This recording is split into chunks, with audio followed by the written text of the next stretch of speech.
All right, so this week's activities are going to be covering vectors. Vectors are what we use in physics to quantify things that happen in more than one dimension. So if we'll, we'll be working mainly with two-dimensional vectors today. Things work similarly, but they're a bit more complicated in 3 dimensions. But let's just quickly go over what a vector is. So a vector is a quantity that has a magnitude and a direction. So if I draw the xy plane, and then I draw some line, and I call this vector, I don't know, we'll just call it A. Then there are two different main ways we'll represent a vector. I'll get to that in a second.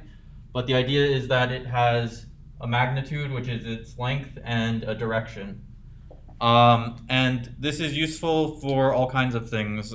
In Physics 1, you'll be using them for forces, momentum, position, velocity, acceleration, all of those things, if you're dealing with more than one dimension, will be vectors.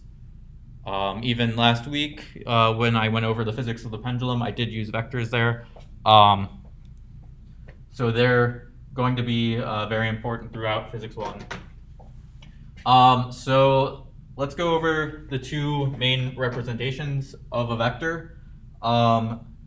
There is the basically Cartesian representation and the polar representation.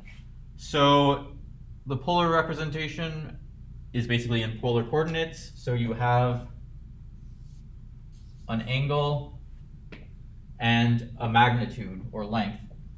So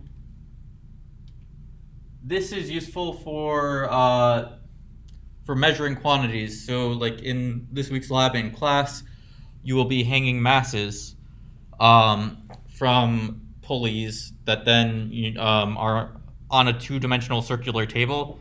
And so that will effectively be force vectors where when you calculate the force from the mass, you're calculating a magnitude, and then on the table you'll have angles. So you'll get your vectors in the form of an angle and a magnitude, which I'll call the magnitude.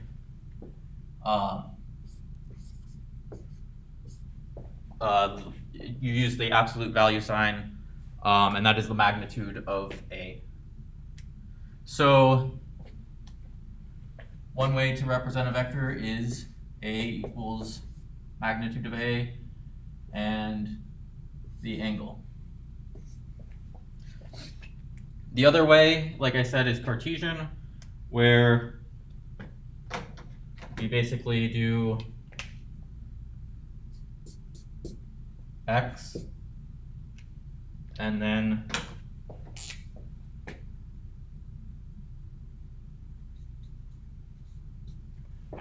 y. And so another way of writing the vector A would just be x comma y. So now quickly, we need some way to go between these two things. And it is, this is a right triangle. So it's pretty simple. If you have the magnitude and the direction, also another way you could write this is, r of A, but it is also the magnitude. So let's say we're starting with x and y, and we want to go to the magnitude and direction. In that case, since this is a right triangle, we can just use the Pythagorean theorem, and magnitude of A is just equal to the square root of x squared plus y squared. And you know what, I'm gonna start putting A's on all of this just because once we have multiple vectors, it will be important to distinguish which vector we're talking about. So that's RA, or the magnitude of A. Now for the angle, we want opposite, or like the quantities we have are the opposite end of the triangle and the adjacent. So if we just write, that's going to be a tangent, so tangent of theta is equal to, and we want opposite first, which is y actually. So y is the height here. I made this somewhat unclear in my drawing, but x is the point on the x-axis that we've drawn down to, and y is the point on the y-axis that we've drawn up to. But that means that, so x is actually this length here.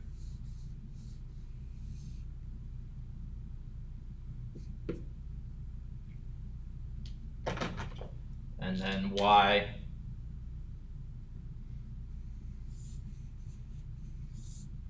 is this length here. I know I drew that a little bit confusingly, but this is the point on the x-axis. You're measuring along here. So opposite is y, adjacent is x. So tangent of theta equals y over x, or theta equals inverse tangent or arctangent of y over x. So now we have how to get from Cartesian to polar. Now we need to be able to get from polar back to Cartesian. So if we have r and theta,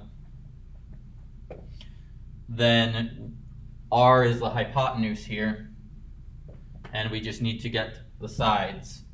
So we can just write the trigonometric functions. So sine of theta will be equal to opposite over hypotenuse, so that would be y over r, and cosine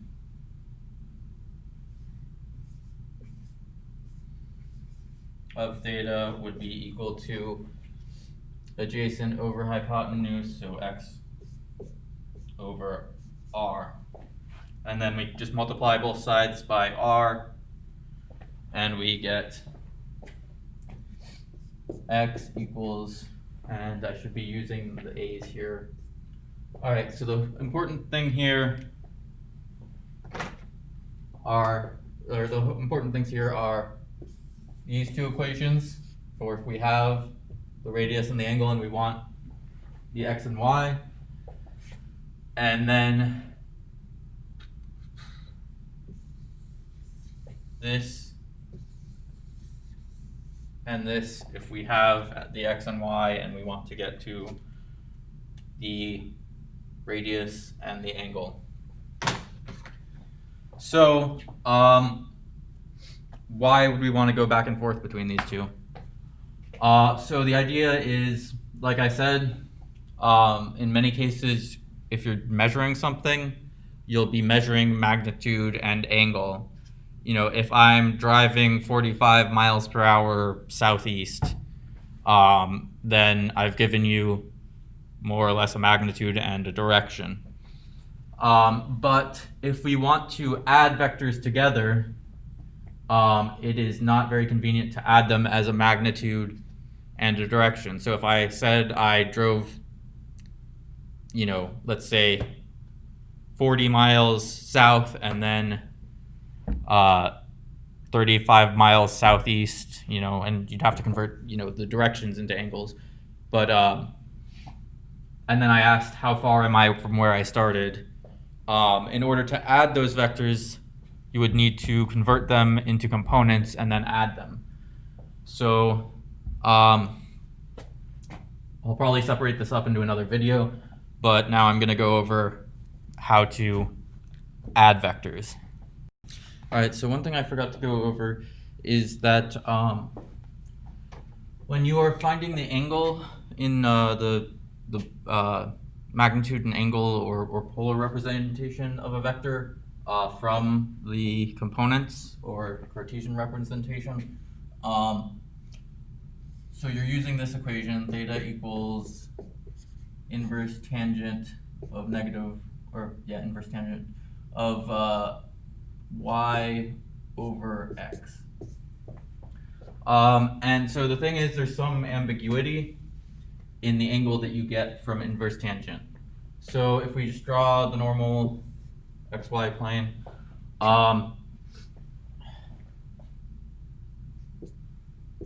if we have something in the first quadrant,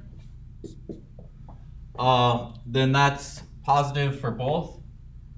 So y over x is positive. If we have something in the second quadrant, x is negative, y is positive, so y over x is negative. But then if we go to the third quadrant, we have negative y over negative x, so y over x is positive again. And you can get exactly the same values, you know, negative 3 over negative 2 is equal to 3 over 2, or whatever. So this means that inverse tangent, it repeats itself. All trig functions repeat themselves, more or less. But sine and cosine repeat every 2 pi, whereas tangent repeats every pi, or 180 degrees instead of 360 degrees. So in the fourth quadrant, we have y is negative and x is positive, so y over x is negative again. And so if you put an angle into if you put values into your calculator and try to find the angle using inverse tangent, you will always get something between negative 90 and positive 90 if you're in degrees, or negative pi over 2 and pi over 2 if you're in radians. And so what you have to do in order to actually figure out what your angle should be is you just need to look at what quadrant it's in.